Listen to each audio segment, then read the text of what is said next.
Hey, I've made it to week 3. Woohoo, go me. It's not that big of a deal since I've done it before, but I am on week 3. I was thinking about, somebody was asking me, like, how do you make your meals if your family isn't eating healthy?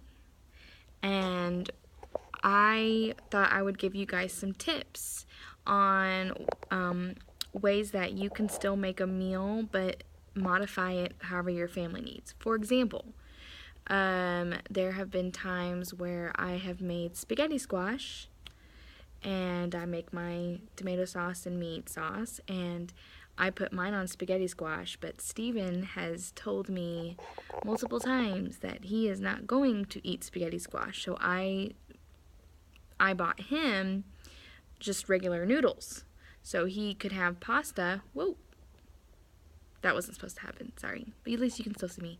So he can still have pasta.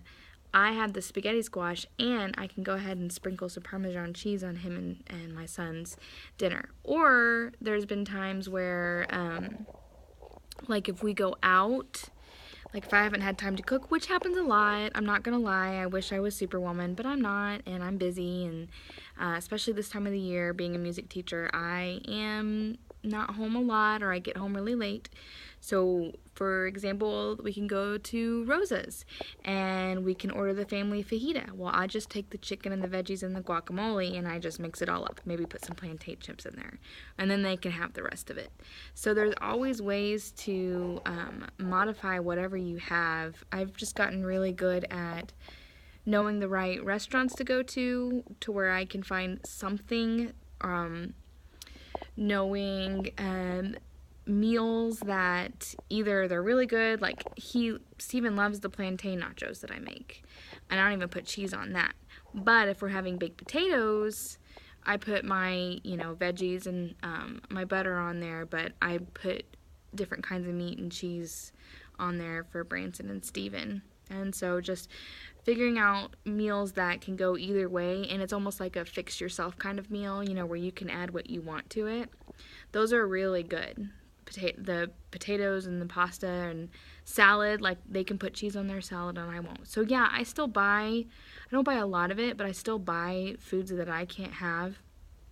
And I know Whole30 tells you just to get it out of your pantry.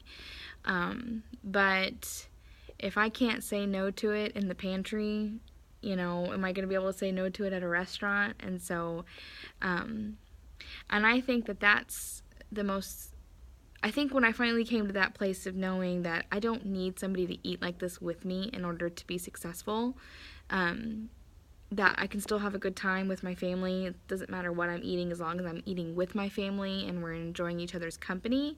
That's really all that matters. And I think when I finally came to that point, that helped a lot. So anyway, I wanted this to be short and sweet. There's a few tips for your week if you're thinking about eating healthy and your family's looking at you, your kids are looking at you like, oh, Mom, thanks. That's how I do it, and it seems to work for me pretty well. So see you guys next week for week 4.